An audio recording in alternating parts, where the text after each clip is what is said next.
I want to take a quick second to tell you about something I just released that I'm really excited about. It's called the Spiritual Laws of Love, and it's an 8-module masterclass where I walk you through the spiritual mechanics of why we attract the relationships we do, why certain patterns keep repeating no matter who we're with, and what it actually takes to shift at that root. In this course, we cover soulmates, your soul's correction, spiritual magnetism, what men and women really want at a soul level, and I break down what your soul correction might be in relationships based on your astrological sign, and how to communicate to your partner based on theirs. I compiled 25 years of coaching into one masterclass. If you've been doing the inner work and love still feels like it's just out of reach, or if you're in a relationship and you know there's more light and growth to be revealed in it, this is for you. You can find the link in the episode description. I'd love to have you join us.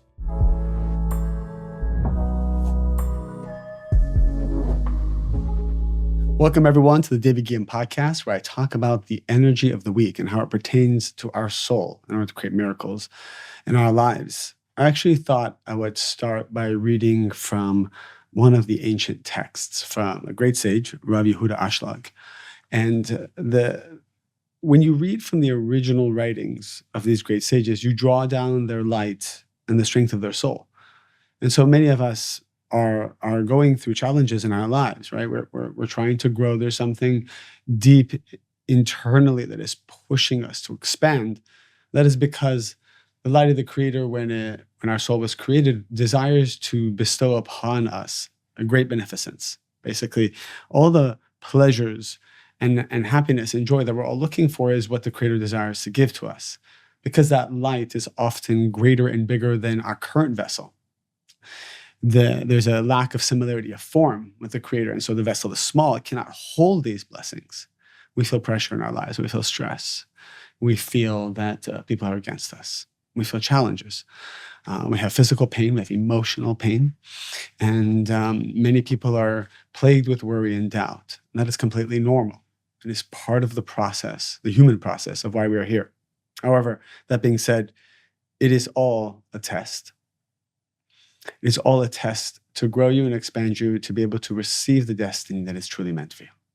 So let's read from the original words, because the words give us strength and give us certainty beyond logic, a strength that comes from above to help us with our spiritual work.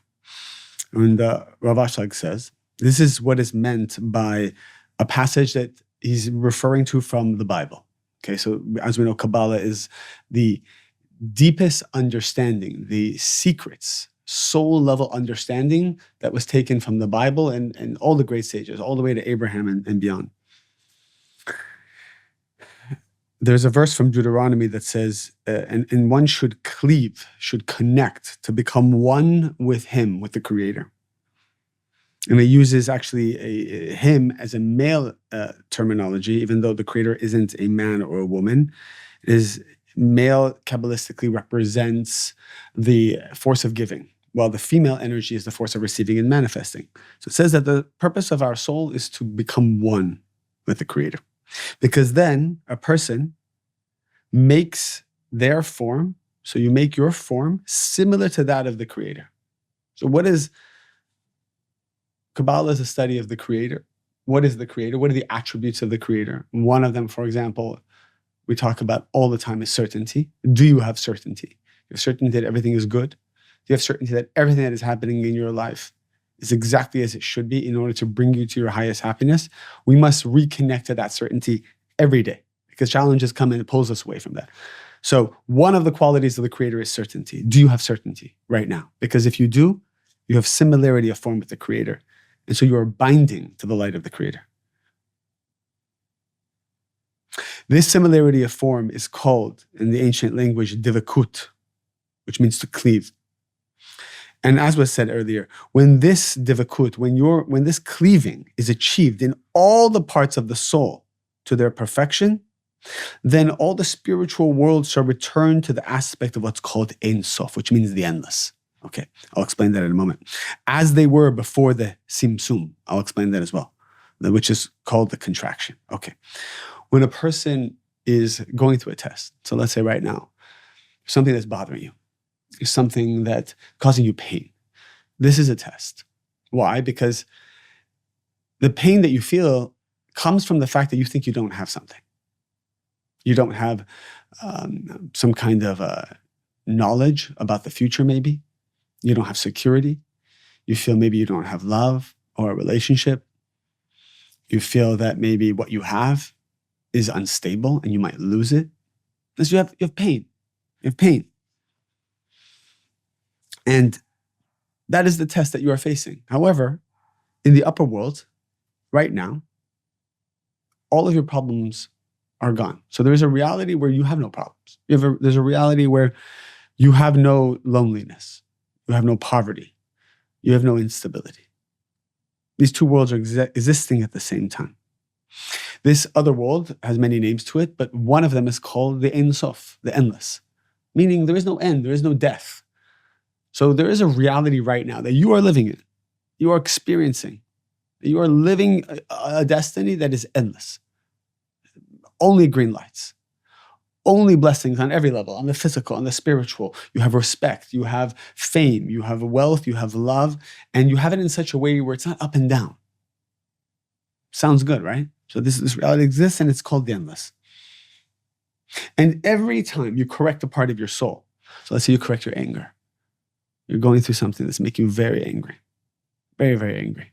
You correct that part, meaning you don't react. You don't say something, you don't do something, you don't obsess on a thought level because you're trying to escape this pain, you're trying to control this pain. You actually pause. You say, what a gift this is. And that alone makes you to similarity of form with the Creator. So that one part of your soul that has a blemish called anger is now correcting one part of it. Maybe there's 10 parts of this that you need to correct, or 100 parts. We don't know. It depends on past life. But every element that you pause and you say, what a gift, and you have certainty, you correct one element of the anger, and then that part of your soul is bound to the light of the Creator, or this world called the Ein Sof, the endless, and so you have a miracle. Remember yesterday we were driving, Mary Ruth and I were driving our kids to a basketball game, and it was the last one. And it was also the LA Marathon. And so where we had to go, we had to cross the marathon. And what's interesting, those who live in LA know that it's like a 20-mile stretch where you cannot cross. So in order for us to get to our destination where they were going to play basketball, what usually would have taken 10 minutes was taking about 2 hours. Because you have to go all the way around almost to another city because you cannot cross where the marathon is. And the maps kept giving us the wrong directions or the wrong way to go. And then now you got 3 kids in the car who are also beginning to lose their mind. And so the pressure cooker and the frustrations and the negativity begins to start, right? This happened just yesterday. And I remember sitting in the car thinking, it is getting so frustrating that this is it's so obvious that it is a test. And so I had to ask myself, it has nothing to do with the marathon, it has nothing to do with the kids, it has nothing to do with the drive. All it has to do with what is coming up at this moment that needs to be corrected. Because the Creator had to arrange the marathon for my benefit. The Creator had to arrange a basketball game at the same hour of the marathon. Ironically, if we had just been given a time slot, it was a few hours later, we would have avoided the marathon. But since the time of creation, that needed to happen because certain feelings needed to come up and that needed to be transformed. And I ask you in your own life, what recently has happened? It can be something so small. It can be something in the car. It can be something with your children. It can be something in your business. It can be something someone is doing. At least you think they're doing it to you. And to know that since the time of creation that was written for you, in order to show you the blemish, the flaw that is in your soul, by one of your tikkuns, one of your soul corrections, it can be fear of abandonment.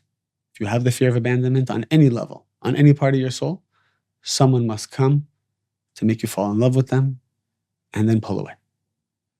Not because there's something wrong with them. They have their own process. But why your soul magnetized them is because you knew that their soul was perfect for you to fall in love and then fall out of love. And then have something taken away from you. You're not being punished. It's not a punishment at all. This is all the beautiful process of creation to show you the cavity. Right? When you go to the dentist office, dentist sees a cavity. What the dentist has to do, the dentist has to now drill, has to address the cavity. You cannot tell the dentist, please don't focus on that tooth. Let's focus only on the good teeth. So the universe is designed in such a way, and your soul has requested it, that everything that happens is just to point out those little cavities. Because once you transform that cavity, once you fill the cavity essentially, you bind your soul, you have divikut with the light of the Creator. And it says you reach this place of miracles as it was before what's called the Simsum. Simsum, if you've learned from my deeper classes, which I always suggest to do, you can pay whatever you desire for it. I highly suggest your infinite soul. It's the foundational concepts of how to create miracles in our lives. It's a few hours of the deepest, most powerful content, your infinite soul. We learn about this concept called Simsum, that before your soul came to this world, it asked the Creator to remove all the fulfillment, to create a void, a space of darkness, that you could now have the free will to act like the Creator. Because when things are going great, you're not acting like the Creator. You're just following along with the energy. You're actually quite reactive. When everything's going your way, when people are saying great things about you, when you feel strong, you feel happy, you feel progress, right? Progress, things are moving forward. You're growing, everyone's growing, your children are growing, your friends, it's all working out for you. This is not the space where you can activate your God gene. This is just a time that you're being given as maybe a healing, as maybe a recharge for the moment where you elevate to a new level of darkness. And notice how I said elevate to a new level. No one is ever going backwards. Even though it seems like you might have lost something, or you're getting older, or you're getting punished maybe, you're going through a legal issue, no one's going backwards. There's no such thing. There's no such thing as time even. Everything is just the spiritual process of cause and effect. And so whenever you're going through pain and suffering, it's because that is also the Creator realized that was the most powerful way to get you to where you need to be. The free will you have is whether you're going to be stubborn about it. Or you're going to allow that pain in. Allow it to transform you. Say, I love this pain. I desire to understand the wisdom that is concealed in this pain. Not, I hate this person, or I hate this scenario, or I hate this country, or I hate this president, or I hate this situation, I hate all these people. That doesn't, you're missing the opportunity completely. Missing the opportunity completely. I was just sharing on one of my lives on Instagram. So many people out there. Like imagine activists who are holding up signs. They hold up signs, in front of buildings, political signs, and people out on campuses. Imagine that we held up signs that said, I am insecure, I need to change. Or I demand right now for me to stop being such a control freak.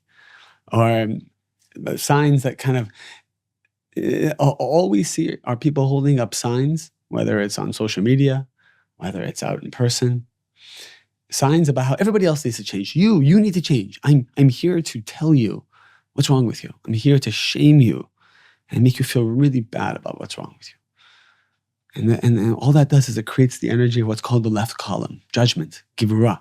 And so we have more judgment in the world. And so what happens is, because the Creator is our shadow, the Creator has to mirror everything we do, because that's the spiritual law. The Creator does what you do. You have the free will to choose. So when you bring judgment out to the world, then the forces of judgment have to come upon you. So it's very easy to, like, for example, tell the IRS or tell the government, hey, this person's cheating on their taxes. Now, would you want the government to come and audit you? Are you clean? If the government wants to find something, they're going to find something. And what happens is when we judge other people and say, hey, they shouldn't have that. Or you look at someone's relationship and say, they don't deserve that, or they don't deserve that money. Or you're wondering why do they have it? You cast that judgment instead of blessing them, instead of truly wanting the best for them, even if it means you have less. Even if it means you have less. If you're judging them, then you have to go through the same process. Then all the angels, all the forces of this world start to look into your files and ask, well, do you deserve to meet your soulmate? Do you deserve prosperity? And by the way, we all think we deserve. We all think we deserve everything. We all think we're the ones sacrificing the most and suffering the most. Nobody thinks their baby is ugly. Right? Let's just put it that way. Everyone has a distorted opinion about themselves, myself included. So we don't really know. Whenever my kids are fighting, and I say, "What's the issue?" And they say, "It's not fair." I say, "It's not fair. He did this, he did that. It's not fair. I didn't get that toy. He got that toy. It's not fair." So I sit them down and I say, let's first understand this word fair. You get to choose. Do you want a fair life or do you want a merciful life? Do you want a fair life or do you want a merciful life? And they're 8 and 7 and they're like, "What do you mean?" I said, very simple. We can, how big is your room? Let's look at how big your room is. Let's say maybe it's 200 square feet.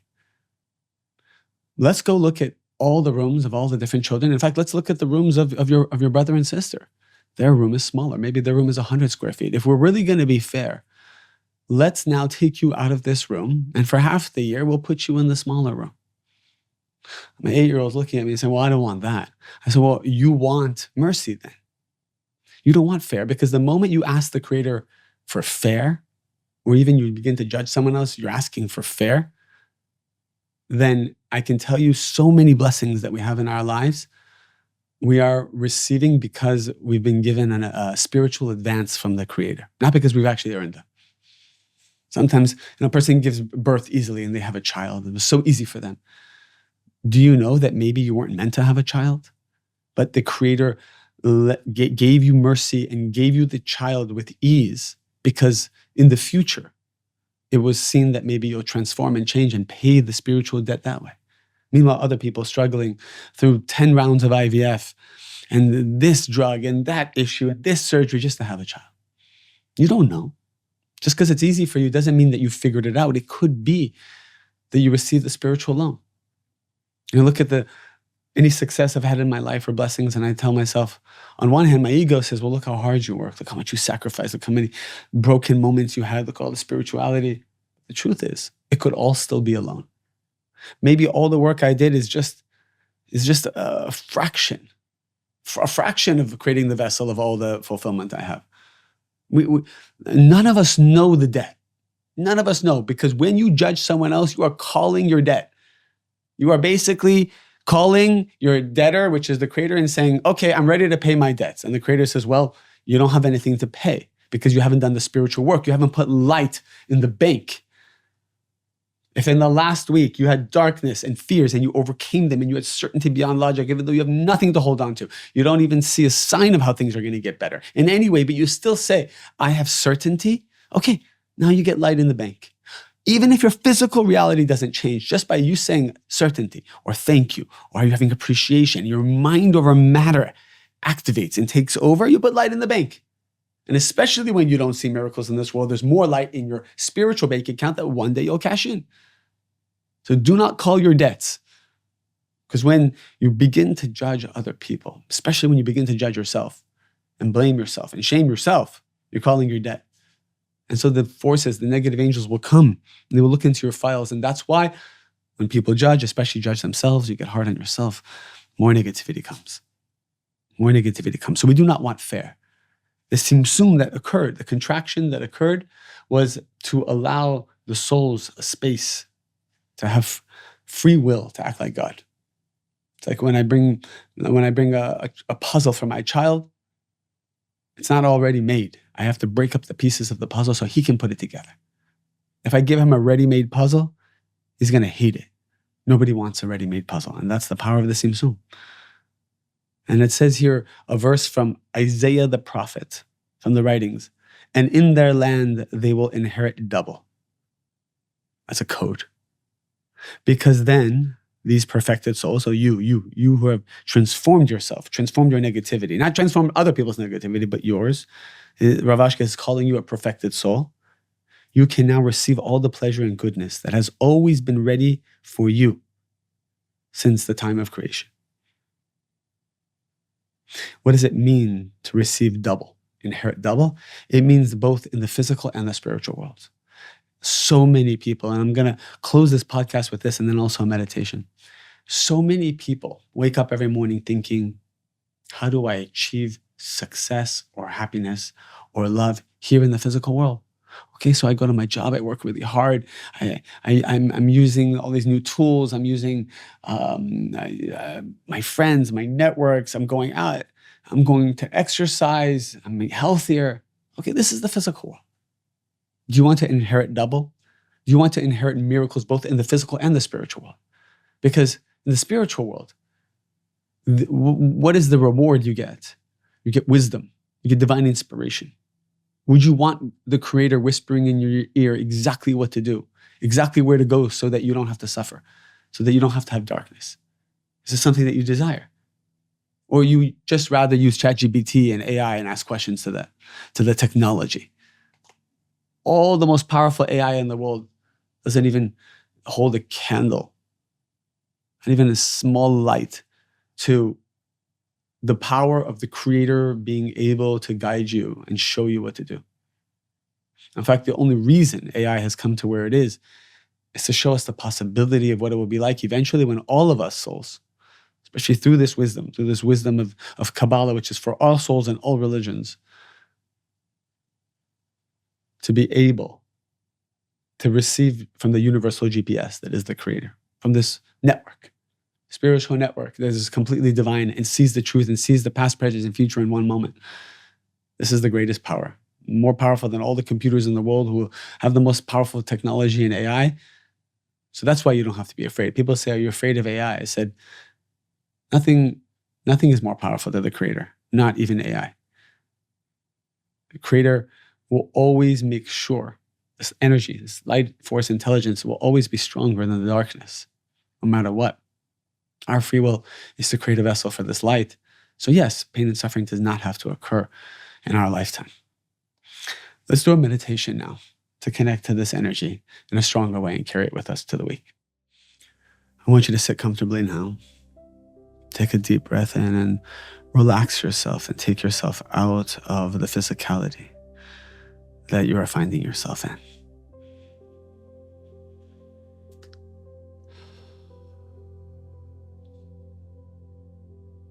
I want you to ask yourself this question. What is there really to be afraid of? You know that there's nothing more powerful in this world than the light of the Creator.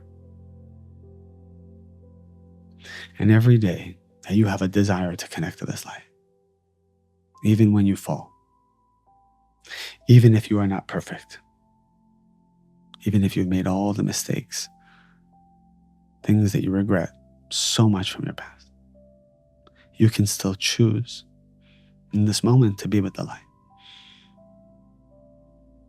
The light doesn't see the past or the future because there is no time. Who you are today is determined by what you desire to be today. If you desire a world of certainty, if you desire to be one with the Creator, if you desire to know what is your soul correction so you can transform it, so you can be one with this vibration of miracles, you'll be shown it. And you'll be protected. For anyone who has the desire to be with the light, it says that all the forces in this world will support them to be with the light. And so have certainty, have complete certainty that no matter what, you're going to win this game. I want you to think about the places in your life right now that are uncertain. You're not exactly sure how or when the darkness will go away. You're not exactly sure how your desires will be fulfilled. And it's been a long struggle. Some of us have spent so much time, heartache, money, and it always feels like we're drowning, or that the struggles always continue. I'm not going to tell you that, hey, just don't worry, one day it's going to change. I want you to know that if you truly desire, truly desire, and you have certainty, The Creator can solve your problems, not you, but the Creator. In the blink of an eye, it will and it can all go away. Literally right now, when you're done with this meditation, all your chaos and darkness can go away. The only reason it doesn't is because we still think it takes a long time. Or we think it's good to suffer. It could be a very subconscious desire, maybe not a conscious one. But we think, hey, you know what? It's good to struggle. I kind of like it when people feel bad for me that I don't get what I want. I think maybe I enjoy it. Also, it takes the pressure off. If I keep failing, then I won't ever be in a position where I have so much that I might lose it. So it's just better to fail than have and lose. See, there are parts of us that we're not aware of that often are sabotaging, bringing the light into our lives. It's never the limitation of the Creator. At this moment, right now, the Creator wants to give you more than you even want to receive without any time. Do you believe that? Is there a part of you that's fighting that? That part of you that's fighting it is the part of you that's extending this process longer than it needs to be. What does it cost you to have certainty? What does it cost you to see the good? What does it cost you to close the space you have with people who you feel might have hurt you or betrayed you? What does it cost you? You know what it costs you to keep the space? Do you know what it costs you when we're hoping unconsciously or consciously that other people suffer? You can't be part of the network of the light. You can't see miracles in your life if you're hoping other people suffer. You can't have miracles in your life if you're shaming anyone to be different. I know it's difficult. We see so much injustice and pain in the world. But you're only seeing it because it's a reflection of something maybe very small inside you.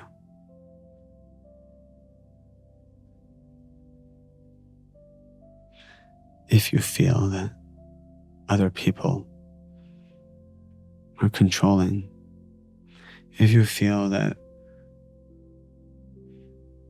there are people in this world that are committing major injustices, well, do you know that every time you see food that you know isn't good for you to eat, but you don't care because you just want to eat what you want to eat, even though you know your body's going to feel bad, and then you take that bite, do you know that that's an injustice to your body? You don't really care, right? That's the body that the Creator gave you, loaned you. Why would you destroy it? Why would you not take care of it? It's the same thing. So when you see injustice out in the world, the reason why it's bothering you is because you committed to taking care of your body before your soul came to this world, and you really don't think it's a big deal anymore. And I share these examples because sometimes we don't make the correlation. Do your kids think you're controlling? Do your friends think you're controlling? So we must know that whenever we're seeing something on the outside, it is truly triggering us. It's because it's a reflection of something, somewhere, some part of our lives, even minute, that reflects us.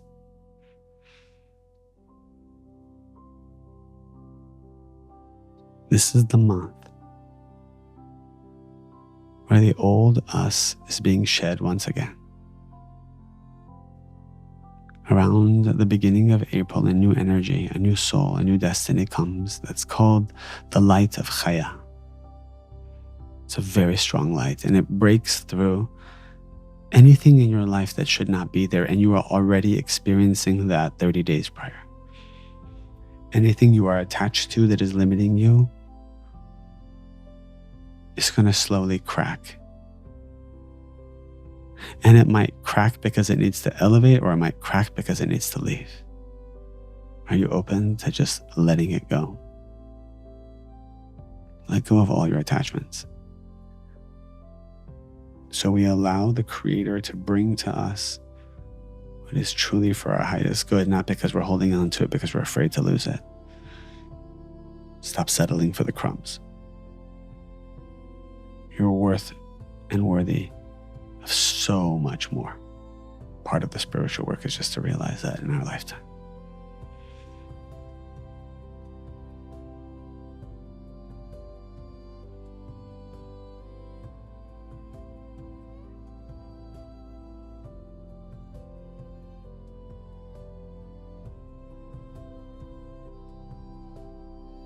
Think of someone that you're judging and send them light right now.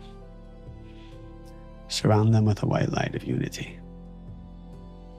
Do it because you want to be part of the bigger picture of Divakut, of oneness with the Creator. Do it because you want miracles, not to be right. Just send them that light right now. And maybe, if you feel it's appropriate, when this meditation ends, send them a message. Find a way to close the space. You'll see that something will open up in a part of your life that's been really blocked. As we bring this meditation to a close, remember that the light always overcomes the darkness. And you know exactly what to do to be with the light. Don't let anything distract you from the goal. Nothing is more important than your consciousness, than you. So stay strong. The world needs the soldiers of light.